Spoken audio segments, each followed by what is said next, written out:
computer. Okay, there we go. Got it. Okay, awesome. All right.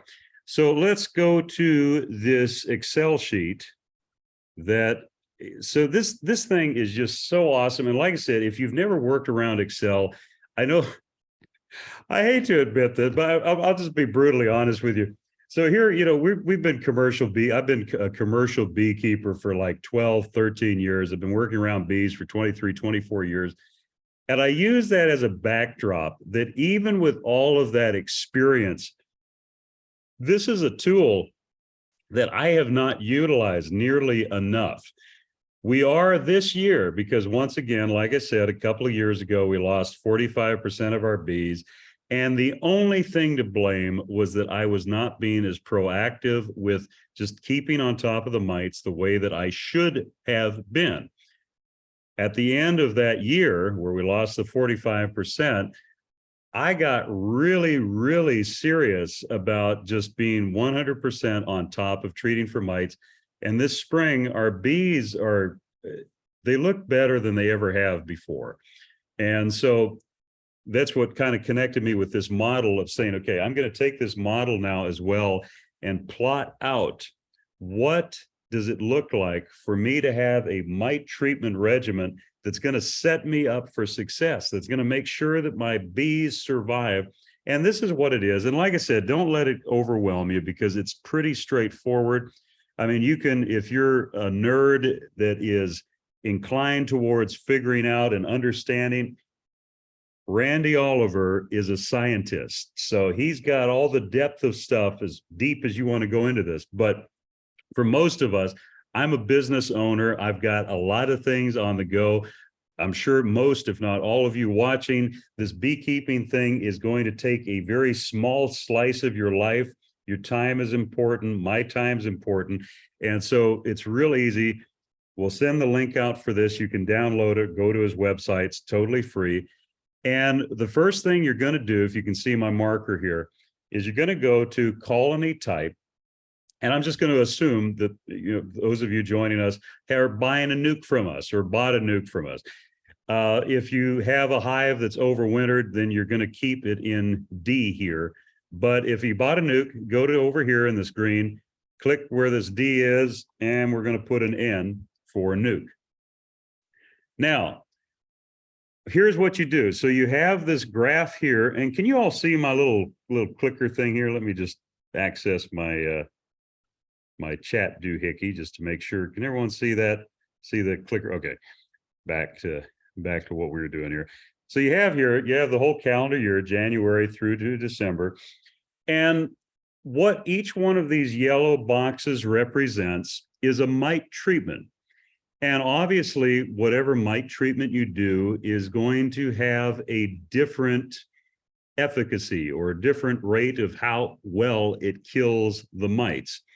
Now, we treat our bees before we make them into nukes. And so we'll go ahead and put here that, and we do it using Apivar. And Apivar is it's a synthetic miticide. It's the active ingredient is amitraz, and it's been proven in the past to be incredibly effective, which is one of the reasons that we use it. However, we are starting to see, and this is where it's easy to go on a rabbit trail, we are starting to see some issues with its effectiveness. And so what I would encourage you to do is when you're filling out this form, and you can have a reference down here of the different efficacy rates, the different percentage of mites that each type of treatment kills, go on the conservative side. If you're going to use, one of these treatments that says 80 to 90%, plug in 75% into this graph. Just go on the conservative side just to make sure that you're setting yourself up for the highest probability of success. Now, we're really aggressive with that treatment in the beginning of March because, we're pulling most of our bees out of the almonds. And so we want to make sure that they're super clean. So we'll put 90% there. And this is what your nuke is going to look like when you receive it. Now, here's a pretty common scenario. And that is people buy a nuke from us and they'll pick it up, say in April, or, usually mid-April or so. If they've ordered them later, it'll usually be later than in April, or even in some cases where the weather's been really bad, the beginning of May, but that's very rare. So anyway, so say the person picks up, their bees. We had this first little mite treatment here, and that took care of 90% of the mites. So people install them, and then they kind of forget about their bees. And, they get into August, and, maybe they've checked their bees a few times. They've thrown a few boxes on them, because the bees look like they need space and everything else. But, for the most part, oh, yeah, they look good. They're strong. This graph here represents the amount of brood or baby bees that the colony is producing. This is the total adult bee population. And so as you can see, I mean, the bees are getting bigger, they're getting bigger, everything looks great. I mean, you're into August, the bees still look great. There's still a lot of bees, nothing seems to be going wrong.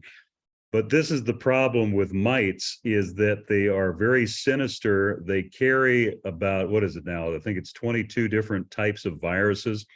And so the bees will look like they're doing great, but more often than not, people will get to like September, and we'll have our first cold snap mid-September, say, or whatever. And then all of a sudden they're like, oh my God, I forgot about my bees. And so they'll run out and get a mite treatment or do something. They'll be like, okay, let's do powdered sugar, which is actually down here. Single powdered sugar dusting. And so they'll go powder sugar their bees, and that's a 25%, and that's assuming a 50% drop of mites that are on the outside. They're actually active on the bees. They're not hiding in the cells. That's what phoretic mites mean. 25%, okay, so they'll go out and sprinkle some sugar on there, say in the middle of September. So we'll put 25% in there. And you see the mites are still going to reach a level where you're going to see a crash around the beginning of, or usually, I find that people usually see their bees crash around December or February. That's usually, and the reason oftentimes that you'll see people tell you, yeah, my bees were doing fine, they look good, and then in February, they just died. And a lot of times what that is because they did their mite treatments too late in the fall. And because of that, you're seeing your bees crash in the early spring. Does that make sense? Is that kind of let me go back here to the texting here. Makes sense. Natasha, thank you. Erica, thank you. And so this is actually a mistake that I made when I first started keeping bees here, because before, when I did commercial beekeeping, it was up in Manitoba, Canada, which is totally different. It's totally different timing. It's totally different in a lot of the timing. The timing was the main thing. And there, we oftentimes used to do our fall treatment for mites around the end of September. But here, that's just too late. One of the advantages, though, that we have being here in Western Washington is that by usually the beginning of August, even the end of July, third week of July, our honey flow has stopped. Our major honey flow in our area, obviously, being blackberry. And so that's a real advantage, because even though we're still technically in the middle of summer, our bees are in a place where we can now go and treat them and get those mites down. And so here's the treatment regimen that we do. And that is, so in March, we'll do the 90% treatment of Apivar. And then in the beginning of April, this is obviously for our own bees, not the nukes that are going out. For our own bees, we do another Apivar. And so let's do another 90%. And then in the beginning of August, we do 90%. Again, do another Apivar treatment. Around the beginning, I'll take this 25 out. And here again, we'll check our mite levels. We'll see what they're like. Sometimes we'll do another Apivar treatment in the beginning of September or mid-September. But I mean, already you can see that we're going to be fine. I mean, you're still going to lose some hives. It's just a percentage thing, but overall, our bees are going to look great.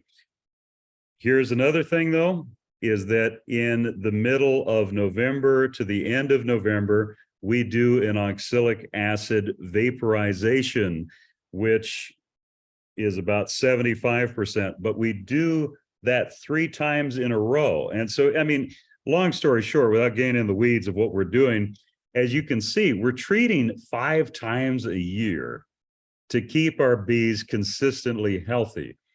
Now, I don't know about you, but to me, it's a glaring narrative or commentary on how sad the situation has become for honeybee health in general. Fortunately, we have the USDA and even a lot of private breeders that are developing, hopefully here in the very near future, bees that already have a natural proclivity or natural ability to fight off mites or to be at least resistant or tolerant to the viral issues that these mites carry. But, that might come down the pike next year. It might be 10 years. For right now, what we're having to do is be super aggressive in treating our bees and being very active in monitoring for mites as well. So this is something that I want to encourage you to just kind of plug and play. I'll send this out, or if you want to, like I said, you can go to Randy Oliver's website or just go to Google and put in Randy Oliver Mite Excel sheet or Mite, what's this called here? It has a file name. What's the, come on. Oh, here we go. Randy's Varroa model. There we go. And you can grab it before I send the email out, but just play around with this thing. Like I said, here's where you put your percentages for whatever mite treatment you're going to use. And here's the mite treatments that are available. And I was just talking with a gentleman here the other day who they are very, very passionate about their farm as organic. They do not want to use synthetic chemicals in their operation. And so if you want to go totally organic, you can, and it can be effective. The problem oftentimes is, and your two, main organic treatment options are formic acid, which you'll see down here, formic pro pads. You can buy, it's called Mite Away Quick Strips is the brand name, but formic acid or oxalic acid. Both of those are registered, considered organic treatments and can work very, very well. The problem is most people don't know how to use them or the frequency of which they need to use them in order to be effective. And one thing that we're going to be doing, and we continue, if you haven't done it already, is make sure to check out our YouTube channel, because the whole purpose of that YouTube channel is not for me to achieve YouTube stardom, even though it'll always be the dream. No, the reason that we started it was to have an ongoing educational resource for people throughout the entire year. Right now, we're in almonds, we're, doing that. And so we post weekly videos of that because, people find it interesting. But when we get to spring here, those videos switch entirely to what does it look like on a weekly basis to manage your bees here in Western Washington, and what steps do I need to take to do it well. So anyway, that's kind of my little rant and rave on mites. And, I want to open it up here for just a couple of questions, if there are any. Already, gee whiz, already used half an hour just ranting about that. But is there a couple of questions here, and just so that we're not talking over each other, let me find the little text here. And if someone has yes, Patricia, we're going to have some mite treat. Usually what we carry is Apivar, which is the synthetic mite treatment, but we are going to work on, or not work, we're going to do it. Anyway, is bring in those Mite Away Quick Strips as well, which is the formic acid. Because like I said, it's kind of been concerning because for the last 2 years, 3 years, we have recommended Apivar. It's still one of the main things that we use in our operation, but we are starting to see, as are a lot of other commercial beekeepers, some resistance issues. And so it would be careless to entirely depend upon it. And so that's where we're bringing in the formic acid. And then too, for those that want to be more organic oriented, this gives them that option, because formic acid and oxalic acid both are very, very effective. But unfortunately, most people don't know how to use them effectively. And so, personal say they've tried it before, but their bees still died. But a lot of times it's them not using it effectively, and then not using a model like this Excel sheet, like what Randy's put together, to really be able to map out. And like I said, I mean, these are your bees. You do with them whatever you want. Like for some people, the investment of buying a beehive is inconsequential. It's not even on the radar, whatever.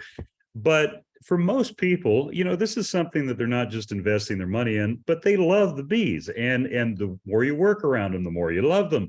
And so take 10 minutes, that's all it takes. Get that Excel sheet and map out your treatment plan, even if it's just for a hive. You map it out, it's done. And then you don't also have to be questioning, what are the mite levels doing? And one other thing too here that I want to make mention of is I've mentioned about monitoring mite levels. We'll address that later in the year. I don't want to get in the weeds of that, but it's really straightforward. It's very simple. And we're going to have a option here at the store when you're picking up your nukes as well for doing that. But I don't want to, like I said, this was just a preliminary, hour and 15 minutes, just kind of give a quick overview of what you need to focus on. And all I would do right now is just focus on that graph, plan out your treatments. When you receive your nuke, it'll have been treated for mites 3 weeks before you get it. And so even if you don't treat in the spring, not that big of a deal. Just make sure that you treat the end of July, beginning of August. And as we get close to that time of the year, we'll do another of these. We'll have the YouTube videos and we'll walk you through what it does. Does it help to rotate the treatment type so that the mites don't get resistant to a particular type of treatment? Yes. Yeah, totally, Erica. Totally. I obviously I just answered your question there before I read it, but yeah, very much so. I think it's just responsible. That's one of the reasons why probably on the commercial side, one of the key, well, maybe I'm jumping the gun on saying that. I was going to say one of the key reasons on the commercial side of why we're seeing resistance with Apivar, but we've been using Amitraz in the industry for the last 30 years, and it's only now that we're starting to see resistance. So I don't know whether it was, anyways, whatever the case, it's just responsible to have different, and it's where if you noticed in our treatment schedule, we have the Apivar, but then we have the oxalic acid, which makes up all of the treatments through November and December. And that's exactly what it's for, is there hasn't been shown to be any type of mite resistance for formic acid or for oxalic acid. So, and once again, you have the pro of it being an organic treatment as well. And these are treatments that have been used for like 40, 50 years around the world. And so still a really, really great treatment. Frank, here, I'll do one more question. I'm concerned about opening my hives to check the bees at this time of year because we're freezing every night. How does it affect the bees when I do open the hive at this time of the year? Really good question. As long as there's not a lot of wind and the temperature is, I would aim for high 40s, low 50s. If you're doing it quickly, no problem at all. I mean, we grade bees sometimes, in the sense of checking for their strength and everything. We'll grade bees sometimes when it's near freezing, but we're just very quick, maybe crack the hive that much, just make sure the bees are there. As far as treating, don't worry about treating them. It's still too early. You don't want to treat your bees here in our area until around the end of March, beginning of April, because right now they're just starting to gear up for spring. And if you bring a treatment in, it's just too disruptive to them. And so hopefully that helps you, Frank. Okay, so let me get back to my notes here. And let's see, should I have that stuff? Okay, Randy Oliver, AFB organic treatments. Aha, okay. Hive types. And is this doing good to everyone? Are you all getting value out of this? Is this helpful to you so far?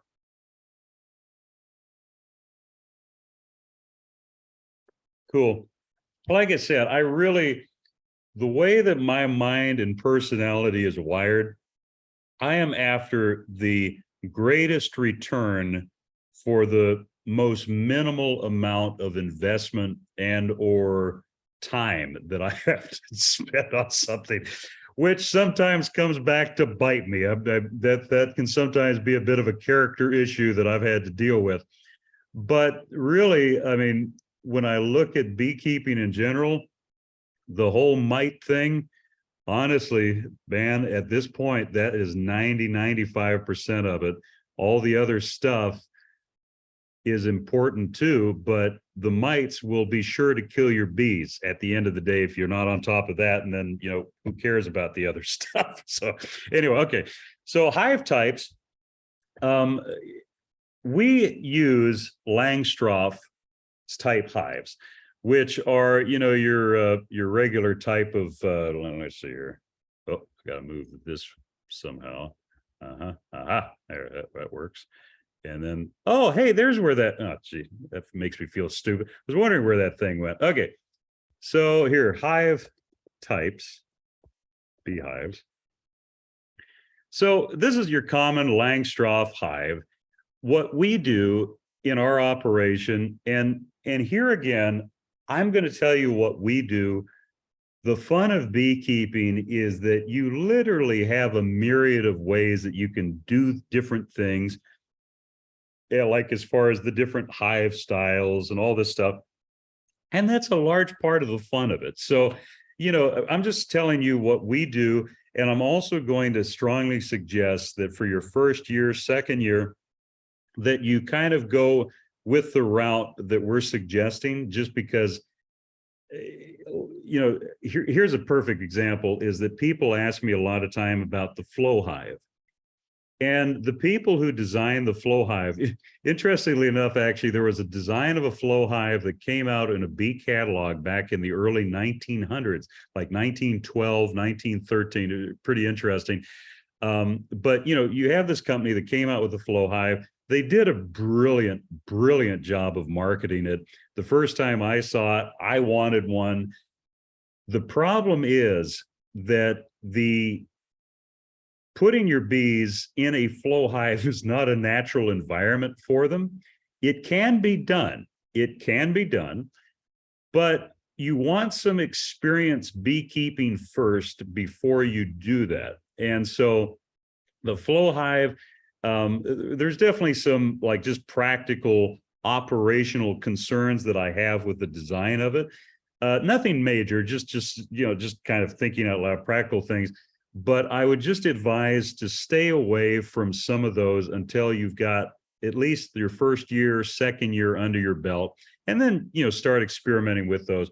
Another common hive design is what's called a top bar hive, which is like once again, I'm not going to spend much time on this, but just kind of give you an overview. Top bar hive. The other one is these war hive or war beehives, which look very similar to the Langstroth. We use Langstroth because it's standardized, it's easy to deal with. I would also highly advise too that if at all possible, oh, look at there, my ad came up. How brilliant. Let me see images. I would suggest stay with just the one size box, because here you have, with these Langstroth hives, you can have the deeps, which are the common, and that's the size frames that when you get a nuke from us, they're going to be in deep frames. So you want at least one of these. Some people have issues lifting the hives if they have all deeps, and so they get some shallows or whatever. Personally, once again, like I said, I'm approaching this from a beekeeping 101 perspective. I would simply keep them all as deeps unless you have issues lifting the deeps, then, get some shallows. But get yourself at a minimum at least one of these deeps. We have kits, but also so does Dayton and Man Lake, and we have Woods Bees in Centralia. We have Beeline here in Rochester as well, who does their own woodenware, makes it themselves. But what I would suggest is get 3 of these boxes, 3 deep boxes, because when you put your nuke in, they're going to fill up that first box. They're going to most likely fill up the second box as far as just with themselves, just not even necessarily honey, but just the size of the hive as it grows. There is a possibility your first year that you may produce some surplus honey. And depending on the year and the flow from the blackberries and blah, blah, blah, I mean, there's a bunch of variables. There is a possibility you may need a third box. And so I would just say, just get the 3 boxes wherever you get them from and just have them on hand. If you're going to have shallows, I would say if you're going with 1 deep, I would get at least 4 shallows to have on hand just to keep your bees and help them grow. And so that's kind of just an overview of that, of hive types. I would stay, especially for your first year, second year, stay with the Langstroth style hive. It's just straightforward, it's simple, and it's just easy to use. Now, when it comes to beekeeping equipment, this is one of those things that is so simple, and it's, let me see if I can find this on the, I don't think this was the one. There was this, this gentleman over, and I think it's in South Carolina, send me all of these educational resources, PowerPoints, everything that he's put together over the years. His name is Dan Stallman. Stallman.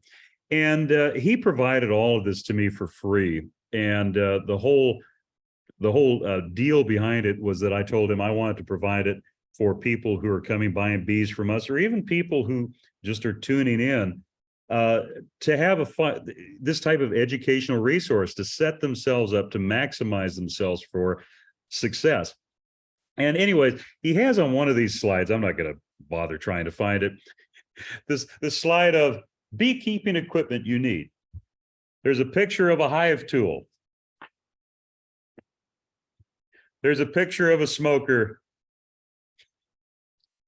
And there wasn't even a picture of a bee suit, but obviously, okay, you want a bee suit, you know, or a bee jacket and some gloves.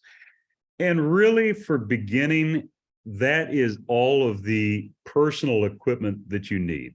There is, once again, a plethora of different things that you can buy. And if you want to do that, by all means, at some point, we may carry them in our store. And I would highly encourage you, if you want to spend money at our store, by all means. But when you're just beginning, it really doesn't have to be that more complicated than that. You have a hive tool, you have a smoker, and you have a bee suit or a bee jacket and some gloves. I mean, that's really all it comes down to. And so that's all I wanted to cover on the equipment side. Obviously, you know, I'm assuming that you're going to have your hive set up already and ready for your bees. And like I said, we have kits here at our store, but so does everybody else. And so just make sure you can get yourself a kit that has the lid, has everything, so you don't have to worry about missing something. And that's really the other common question that people ask is what type of feeder to use for feeding the bees. And this is something that, once again, we use in our operation, so I'm obviously biased towards it, but that is a frame feeder. And it's exactly what it sounds like. It's a feeder that goes into the hive. It replaces like 1 or 2 frames, depending on how big of a one you get. We use ones that take up 2 frames. So instead of 10 frames in your standard deep box Langstroth hive, you're going to have 8 frames and then this feeder. And that's, you know, as far as when to feed the bees, all that stuff, once again, we'll get into that as we get further into the year, because really the biggest thing I wanted to do is just do this as an introduction to beekeeping and just assuage any major anxiety or fear or whatever about the beekeeping. Because like I said, get your head wrapped around what you're going to do about mites. That's 90-95% of it. And then make sure you have a good bee kit, as far as, you have the equipment that you need for your hives. If you have questions about whether you do or not, call us, email us. We're more than happy to make sure you have what you need. Stop by the store here in Rochester. And then just make sure you have a smoker and a hive tool and a bee jacket. Oh, and by the way, we're going to be giving this away here in just a minute, and we'll be giving this away in a minute. And also, we'll also be giving away this in a minute, which is a 6-month subscription to the American Bee Journal, which, and by the way, all this provided by Dadent, which I'm really, they don't pay me to do this or anything. I actually reached out to them and told them, I said, would you like to supply some giveaways for this class that we do? And this is the second year they've done this, and they were, yeah, no, let's do it. And by the way, quick little rabbit trail, I have bought lots of smokers from Man Lake. They are good as cheap smokers that you can throw away, but most of them are, they're imported. And so the quality and the longevity of them is just not there. These Dayton ones, they make a big deal of marketing that they still manufacture them here in the US. And I can tell you that we've switched in our operation to having all Dayton smokers because you can feel the difference. They're heavy duty and they put up with a lot of abuse.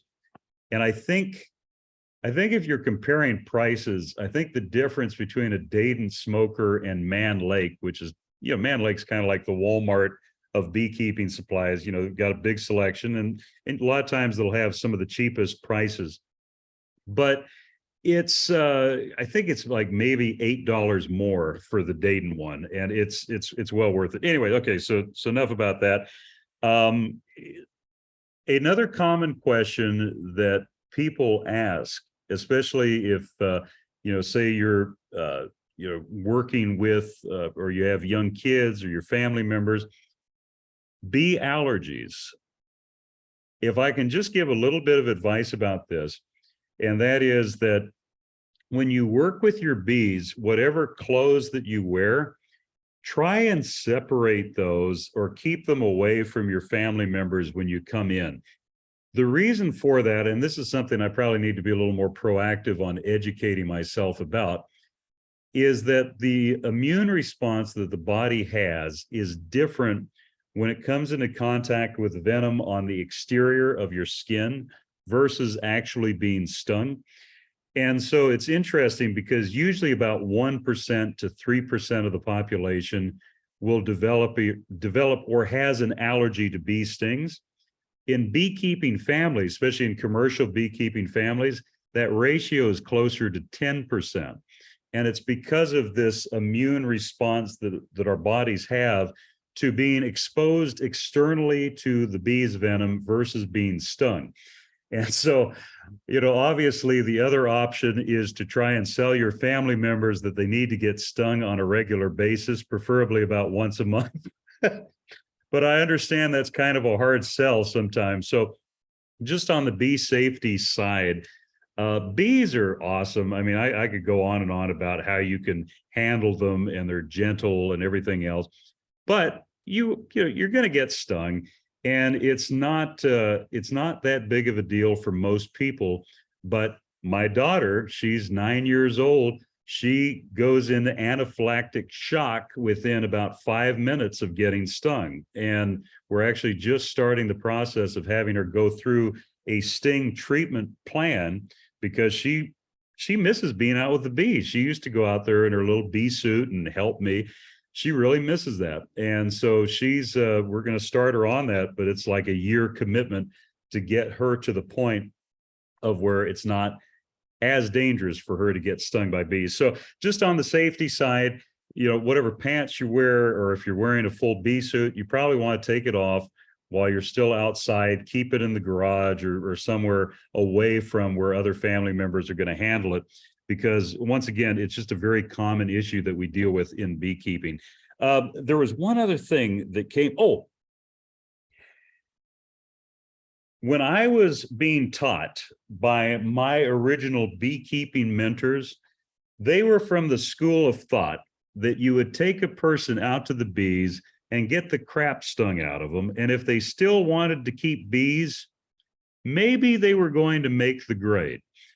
As part of that, I was not supposed to wear gloves because wimps only wear gloves, and all this stuff. Dress however you need to dress to enjoy your bees, especially your first year, when psychologically your brain is telling you that you're getting a box of bees that has 15,000 stinging insects in it. It's pretty normal to feel anxiety about that. And don't push yourself, to get more comfortable with the bees ahead of when you're going to get comfortable with them. The more you work with them, the more you operate around them, you'll get more and more comfortable.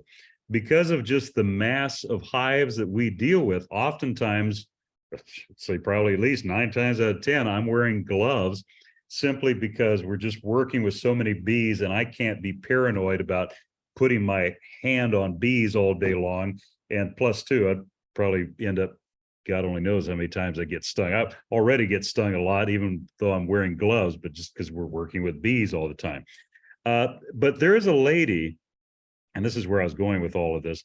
There's a lady, and you may have come across her already because she's been gained a lot of attention, and understandably, she deserves it. She's doing a great thing for the beekeeping industry. So this is that warning I've never seen before, but keeps bugging me. Anyway, and her name is Erica. I thought this was YouTube, or this is YouTube. Okay. Erica, I think Thompson.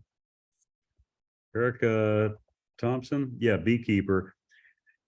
Just if you're Texas Bee Works, if you want, just for the fun of it, to watch a person bin, and I was called to remove them. So I gave the bee.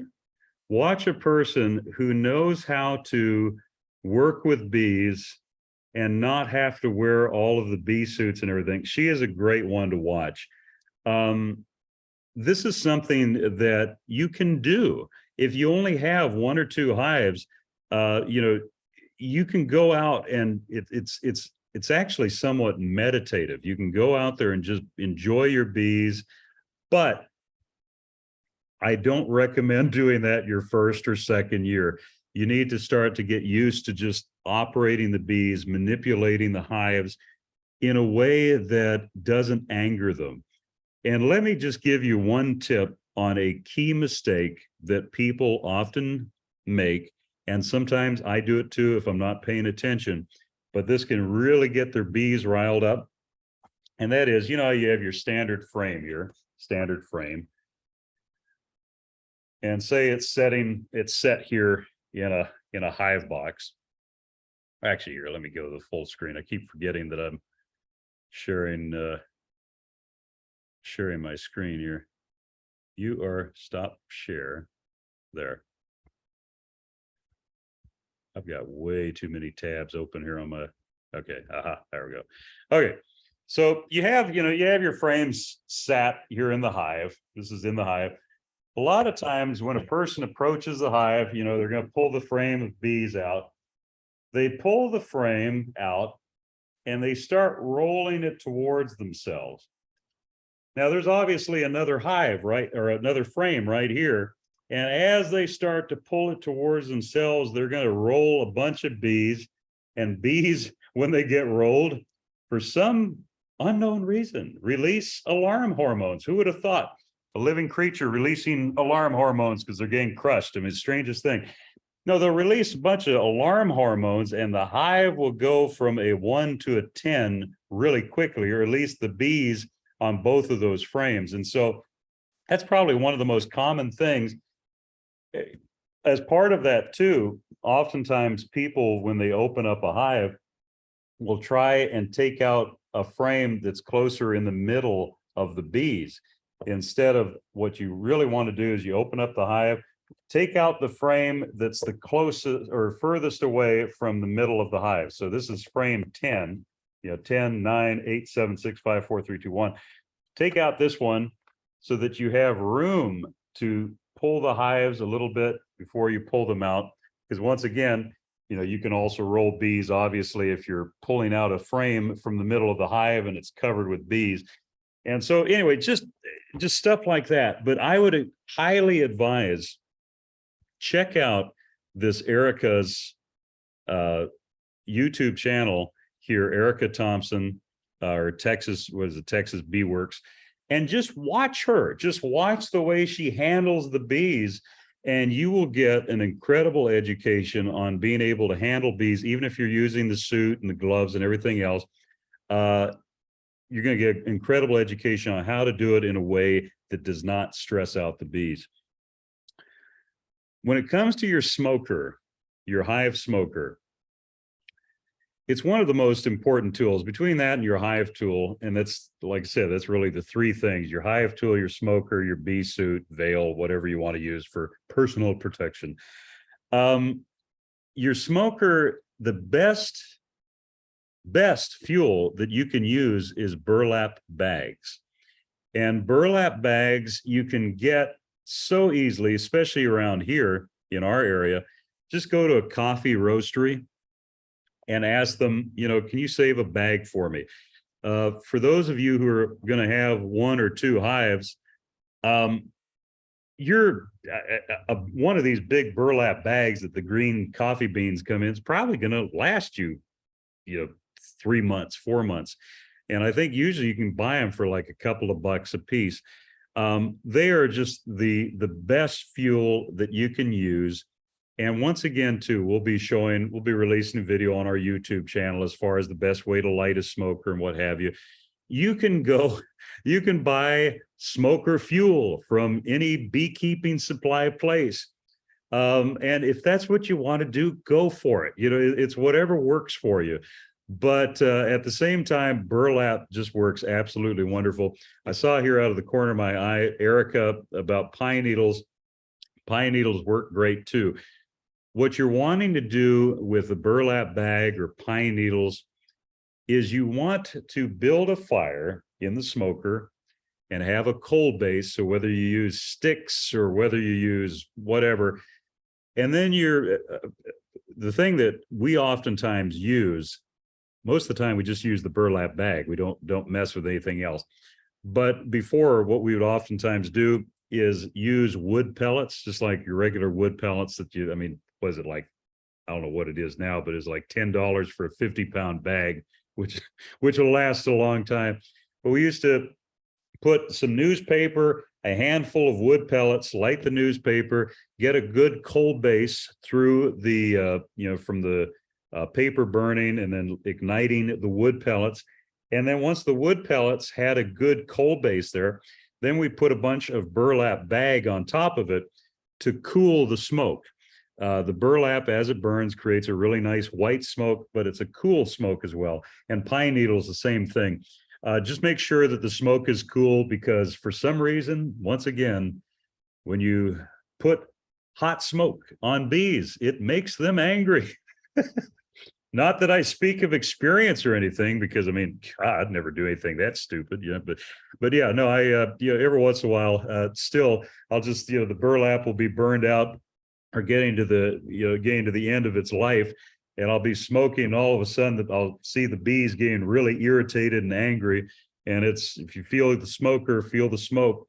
Always try and use cool smoke. And if it's not cool, know that you have to put something on top of that flame, pine needles, burlap, to just help cool that smoke down. Okay, installation of the nuke.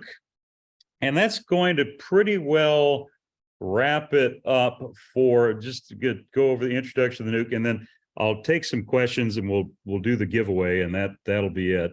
But let me see here. Okay, come back, Zoom. There it is. Share screen. I want to share because I'm a good person. Yes, I am. Sorry, I'm just doing my self-affirmations there. Okay. Nuke installation. Where did my hive? There we go. Okay. How to install a nuke. Really straightforward. Absolutely simple. One thing I will make mention of in this video is that in this video, we're using the old style nuke boxes, which were these cardboard ones. We've switched to the Pro Nuke ones, which are plastic and they're really durable. You can use them as swarm traps. We really like them.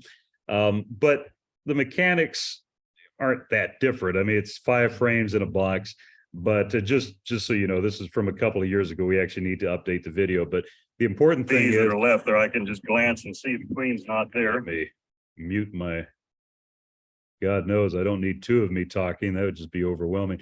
So first thing, when we're opening the nuke, or when you're getting ready to open the nuke, the first thing that you want to do is smoke the entrance of that nuke. And then as you open the lid, smoke the top of the bees as well. Now, something here, I may have gone past it, but when you take the lid off of your nuke, there's going to be bees on it, obviously. Take that lid and bang it off, knock it off into the hive that you're going to be installing them in. I would say probably 1 out of every 100 nukes, but I don't know, it might be a little more frequent, maybe more infrequent. But it happens regularly enough to make mention of it. Sometimes you'll have a queen that really likes to wander for whatever reason. And so there's always that rare possibility that the queen is on the top of that lid. And so that's why you just bang it off, just hit it on the hive. You know, you can kind of see there's some bees in here. That's probably what that was from. And just to remove any possibility of that queen being lost, and then, you know, you going out and wondering why the hive is queenless. So, you know, stranger things have happened. So here's now what we start to do is start taking each one of the frames and placing it in the box. A really important part of this is that you place the frames in the exact order that they are in the nuke. Because the way a bee colony is set up is you're going to have brood in the center, and then you're going to have honey, and then you're going to have pollen. Even in the frames here, if I pause this, aha, oh, hey, even better, we've got eggs here too. Okay. Anyway, what I was going to say, even in this frame, you can kind of see how there'll be nectar, and then there'll be pollen, and then there'll be brood, or in this case, there's eggs. A really key thing here that I was going to I had on my notes to mention, because every year we'll have people ask us, you know, I installed the bees, I checked every frame, and I could not see the queen. Don't worry about it. Most of the time, we can't see her either. Doesn't that build confidence in if you're buying bees from us? No, the reason being is that queens, especially, you know, most of our nukes that we make up are with carnelian queens, and carnelian queens are darker and they're harder to see. But even you can have hives that have Italian queens, which can be almost fluorescent bright orange. I mean, they can stand out like a sore thumb and then just be gone. And you'll be holding the frame and be like, where did she go? I don't. And so just looking and finding queens is incredibly, incredibly difficult. The surest way to check for whether a queen is active in your nuke, in this part, I do highly encourage you to do, you know, as long as the weather's just doesn't suck and it's cold and windy and everything else. But take a moment, get your frame, and look for eggs. And if you see eggs, you know she's there. And I don't know if you can see these looks like little grains of rice, but that's eggs. And if you see those, you see there's an egg in each one of these cells. You know that she's good to go and she's ready to just keep laying. So anyway, so that's the installation process right there. If you had a frame feeder, we would have that frame feeder replacing these 2 new frames here. And, you know, you fill that up with syrup already. We sell syrup. We're going to sell syrup this spring, but you can make your own syrup. All you do is 2 parts sugar, 1 part water, 1 part water, 2 parts sugar. an additional thing that's good to add into that syrup if you're making it yourself is add a tablespoon of apple cider vinegar for every gallon that you make. That really is good for their gut health. It just helps also with the pH of the, which is tied to their gut health, the pH of the syrup. And it's just a neat little thing that you can add. Most of us have apple cider vinegar handy. So, and that's it. So you put the frames in there just in the same order they came in the box. Make sure they have some feed, and then put the hive in. Now, see if you notice here again, we're always working the bees to the outside. We don't want to manipulate the core here. If anything, if we need to manipulate those bees, we're going to remove this frame first so that we have space to work, so we're not rolling or crushing any bees when we're manipulating the frames. And that's it. Throw the lid on it, give them a week to establish themselves, to kind of get settled in. And then, and here's another key step too. Same thing with the queen and just the bees. Any bees that are left in the nuke box, just flip them over, dump them in there, and then you'll be fine. Probably want to smoke them one more time just so that they go back into the frames there. This here again, that was one of the issues with these cardboard boxes. And, you know, one of the reasons that we're happy to get away from them is that the queen could sometimes get stuck like in a little group of bees like that.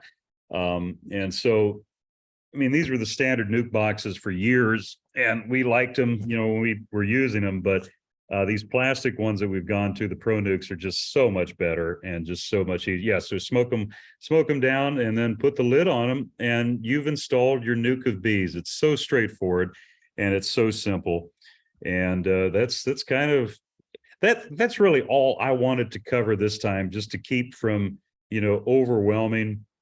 Hopefully you don't feel overwhelmed just even with what I've talked about here. But so before we do the giveaways here, do we have any questions? Does anyone have any questions that they want to ask, or something maybe that I didn't make clear? You know, I love public speaking. I love talking in front of groups of people so that you can get that feedback. People can stop me even and say, hey, wait a minute, you know, that didn't make any sense, or I don't like the way that your hair is cut, or something like that. But if there's anything that I didn't make clear of that, just let me know. Just to thank you for doing this, Kevin. Have you speak to what we hobbyists are attempting to do. Fantastic. Great to have such a reliable person. No, thank you, Frank. I appreciate that. I love doing these, and like I said, beekeeping is so amazing. It's so awesome. They're just incredible little insects, and our goal here at Hive Bees in the Pacific Northwest Honey Company, so majestic sounding. No, but really, our goal is to set a person up for the highest probability of success. Because we're commercial beekeepers, we are on the front lines, and I see each and every day how difficult it is to keep our bees consistently healthy and consistently moving forward. But it's not really a secret how to do that. And that is just constant monitoring, and the mites being 95% of when we lost 45% of our colonies here a couple of years ago, the reason is that I was not out in the field. I had delegated, but really what was a closer, more accurate term is I had abdicated responsibility in the field and had put it off on other people to do. But I didn't set them up properly. I didn't watch what they were doing properly. I can't blame them at all. It was a leadership problem. I had other stuff going. My wife and I had taken over management of another business. We had a lot on our plates. And so I just kind of removed myself, and it bit me in the butt, not because I had to be out there micromanaging, but I just simply hadn't done something like this Randy Oliver model. I was telling my guys, hey, listen, guys, here's the plan. Here's what we need to do. If I'd simply done that, I would have not only missed that loss, I wouldn't have had that loss, but I also set up the guys that were doing this work for me. They felt horrible because they thought they'd failed me. They thought they'd failed the business. when really what it was is that, like I said, it was a leadership issue, and it was a very important lesson for me to learn. But it also just reiterates how easily things can go sideways if you're not on top of the mites. That's just really what it comes down to. Okay, let me see here. Patricia, how often do we check for more queens? Patricia, if you want to clarify what you mean as far as like, are you talking about swarm cells or what have you? I'm going to switch to or keep going down the other questions, but then I'll come back here. Mary Danbridge, better to use undrawn new frames or already drawn frames? Okay, if I already have them. I would say if you have both, checkerboard them. So, you know, have a drawn out frame and then have a frame of foundation, you know, like this. The more bees have to draw out, as in, you know, they're starting from scratch, like with this foundation, they're going to have to go through a lot more resources of, you know, nectar or syrup if you're feeding them to build up so that they have the comb to lay in, to put honey in and everything. So if you have access to both, I would say use both, because obviously you're always going to be wanting to replace frames that break or are old or whatever else. And so I'd go with both, just even checkerboard, you know, foundation, drawn out frame, foundation, and then you should be fine. Henry, didn't recognize you without the beard. Feed, do you give pollen in the spring? Yeah, my wife and my 3 daughters had a petition going about my beard, and they did it in a very brilliant way, because they were like, Daddy, we'll love you even if you don't clip your beard, but God, it hurts when you hug us or kiss us. And we love your hugs and kisses. Anyways, it's that whole, they made a perfect sales presentation and I bought into it. But I was amazed at how cold it was. I shaved down in California. When I came back up here, I was amazed at how cold it was.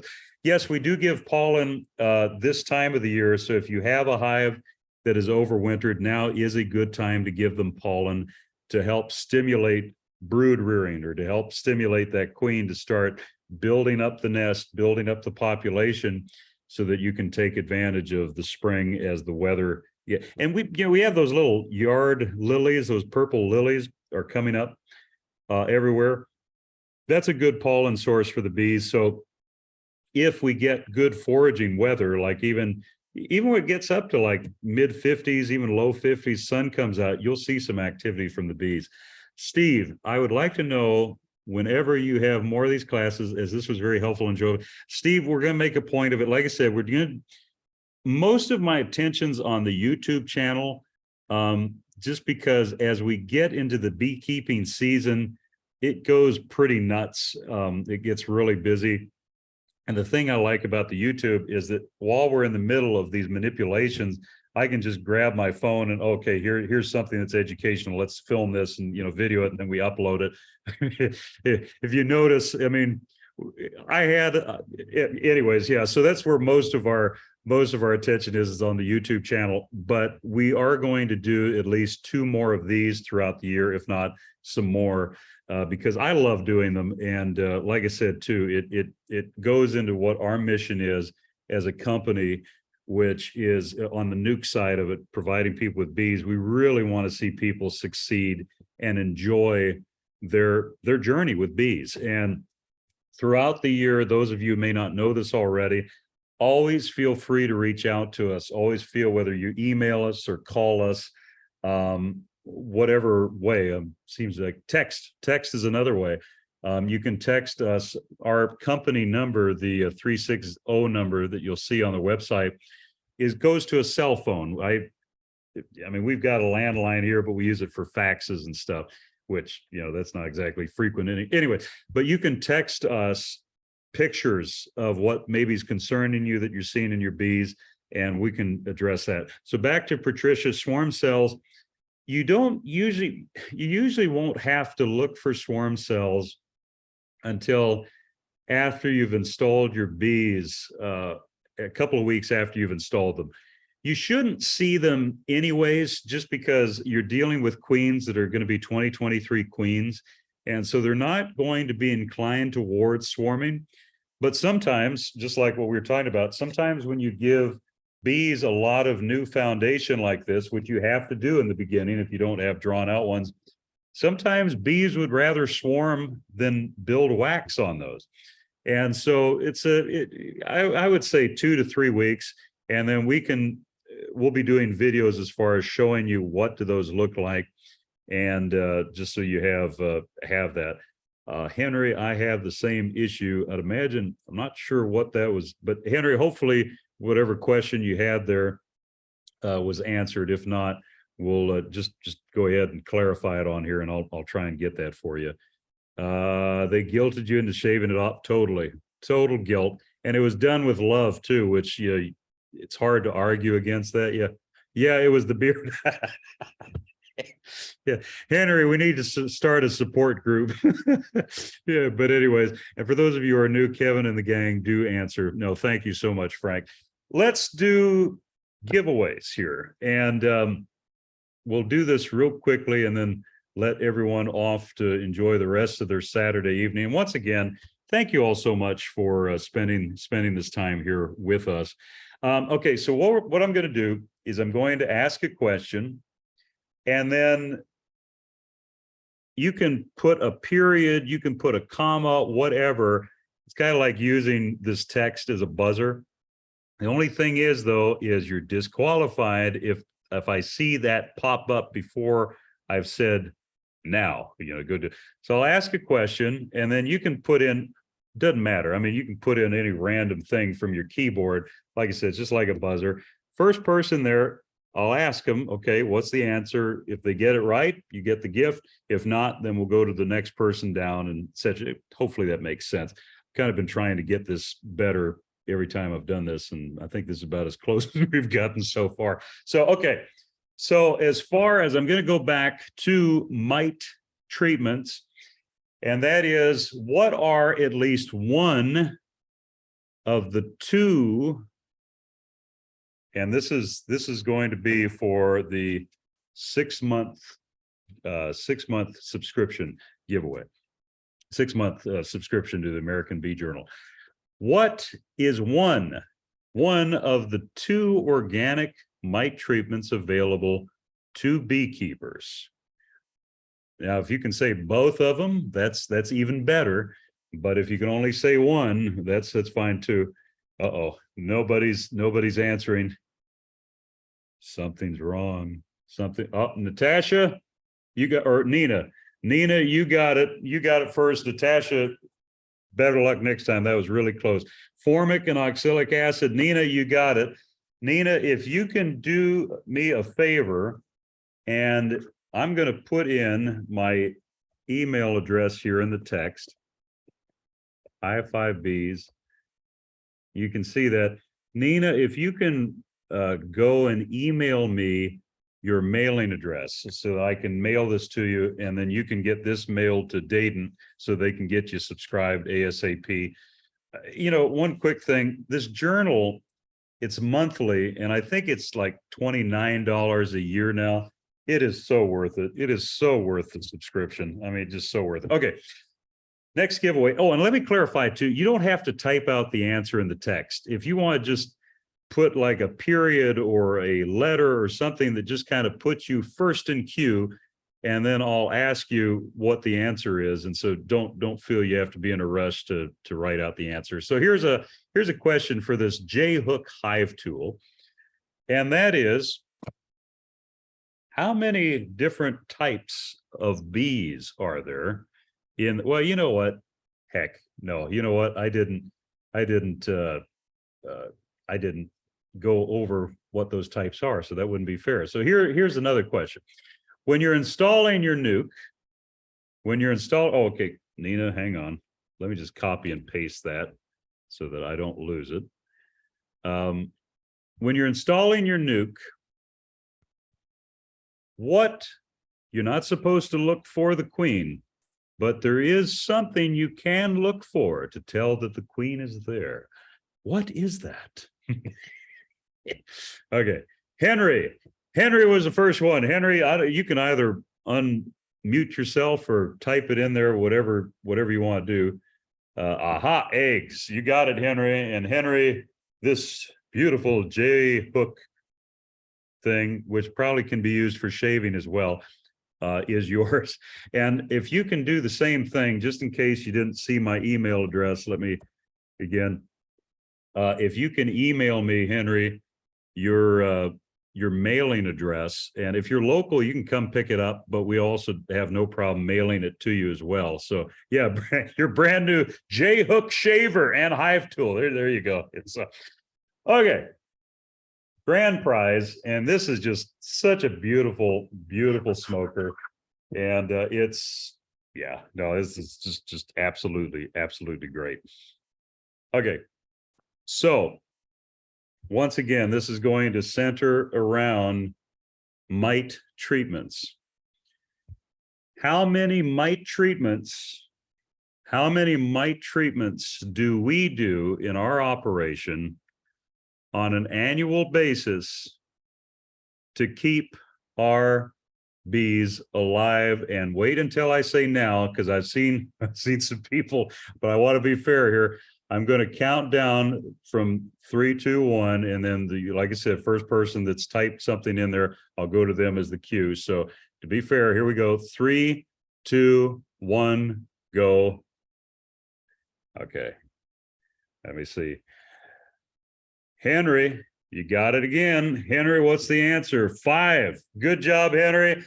And Matt, I wanted to acknowledge and say that it was the right answer, just ahead of schedule, but hopefully we'll get you something here next time. Henry, congratulations very much on this. And just once again, keep on top of those mites. So once again, just make sure that, Henry, did you get my email address? Did you get it? Yeah, I got it. I'll send you the email. Okay, cool. Yeah, and then Thanks. Well, yeah, and we'll work out as far as if you want to just pick it up and store it, or if you want us to mail it to you. It's whatever works I can best. grab it in April when I come down. Okay, yeah, no, that works fine too. Put your name on it. So thank you guys so much again. I hope you have an absolutely wonderful rest of your weekend. We're going to upload this video onto YouTube probably Monday, Tuesday, and feel free to share it, or if you know people who could benefit from it. But thank you all so much again, and we'll catch you again later.